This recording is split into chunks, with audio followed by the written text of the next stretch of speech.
we're starting to feel the heat of being public followers of Jesus. At times, we simply cannot comprehend in Canada the social and relational costs in the first century that many experienced for choosing to be unapologetic followers of Jesus Christ and His way.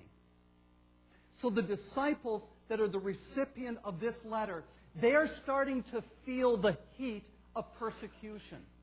And the writer is saying, listen, the Christian journey, it is like a marathon race. In fact, the word that he uses to describe the word race is the word agon, from which we get our English word agony. It is a marathon race where there will be challenges and obstacles. But the writer is saying, don't quit.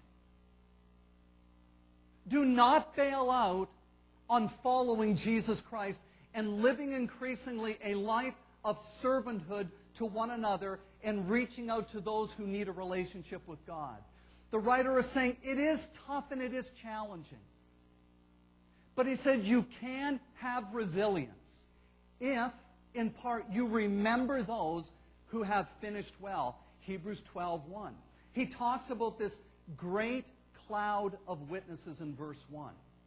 And the reference, when he says, therefore, you know, when you're reading your scriptures, whenever you read that word, it's always a call to look back to what has just come ahead. That's totally wrong. What has just been said. There we go. So he says, Hebrews 11.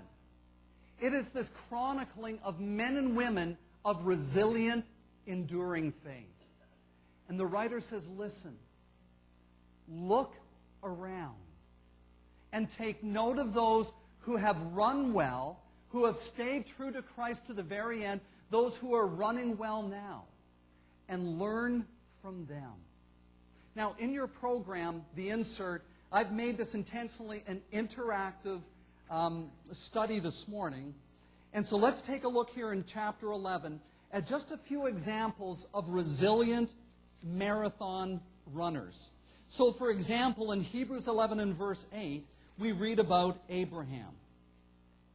Because we want to look at, so what are some of the things that characterize someone who finishes well, who runs well and finishes well?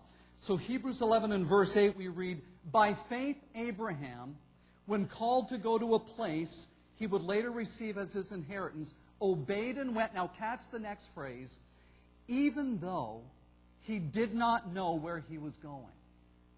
This is significant. So Abraham hears and connects with God in this most intimate of ways, in the sense of God revealing His heart to Abram. And then He renamed him Abraham. You're going to be the father of many nations. And He says, Abraham, I want you to gather your family and go in this direction. And the text tells us that he exhibited a risk-taking faith.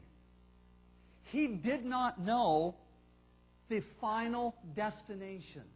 Abraham went out not knowing where. There are times in 2009, God will ask you to do certain things and not give you the full picture of the where and the why. But it will be clear it is a direction that is truly in sync with the Scriptures and core to God's agenda for His life. But He will call you to follow even though He doesn't give you all the ins and outs of that journey. And so the writer is saying, remember people from the past who have exhibited this risk-taking faith, not knowing all the details, but they step out in obedience. An obedient faith to God. Now, another example here is a personal faith in Hebrews 11:27. Speaking about Moses, we read these words, by faith, Moses left Egypt, not fearing the king's anger. Now catch this. He persevered because he saw Him who is invisible. So here's Moses on the journey of his life. And what enabled Moses to remain true to God and God's agenda? This personal connectedness. this relational connectedness with God. He endured. He was resilient. He had this persevering behavior because deep in his soul, he was aware of the audience that trumps every other audience, the audience of God himself. So we have examples of an obedient faith, of a personal faith, and then one final example. Again, these are just representative, not exhaustive, but one that I found very challenging as I reviewed it yesterday is in Hebrews 11:35 and 36, a courageous resilience. Catch this. Because earlier in the chapter, he talks about people that, their faith, they shut the mouth of lions and they escape the sword. And we love those kind of stories like, where people survive against all the odds. But catch 35 and 36. Others were tortured and refused to be released. That means they were given an option. They were given the option to listen, just deny Jesus. Deny God, and we'll let you walk free. And that text tells us that they had a choice. They had an opportunity to escape with their life, but the Scriptures tell us they refused. They exhibited this courageous resilience that said, come hell or high water, I will remain true to my Savior, whatever it costs me. Some faced, in verse 36, some faced jeers and flogging, while still others were chained and put in prison. They were stoned, they were sawn in two, they were put to death by the sword. So those are just three little insights. And they're not little, they're significant. Obedient faith, a personal faith, and a courageous faith.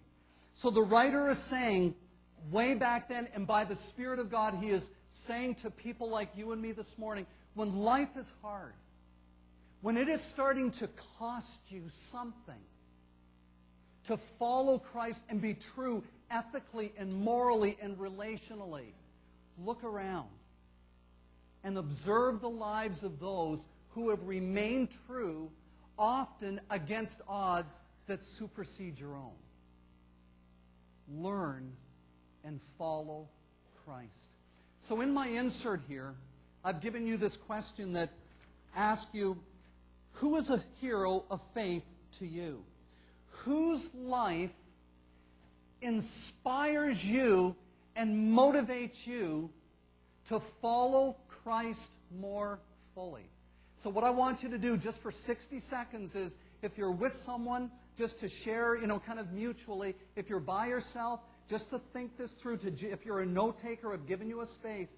But folks, it is so important for every one of us to go, this man, this woman has been an inspiration. They spur me on. So let's take 60 seconds. Let's have a little chatter about that, or just some self-reflection, and note it down there.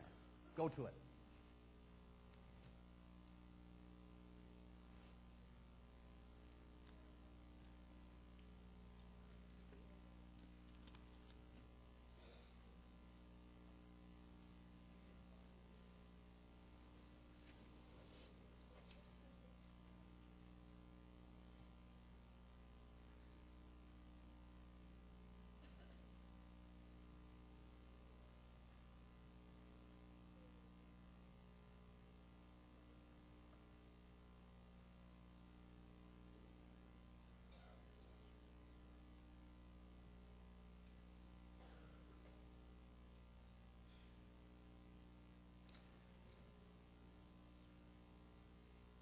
I know I'm going to interrupt a moment where you're going, John. Just let us keep talking. I think it would be amazing if we could have somehow technologically transcribed every name that was getting airtime this morning. I think, what a tale those words would tell, right? I know in my own journey,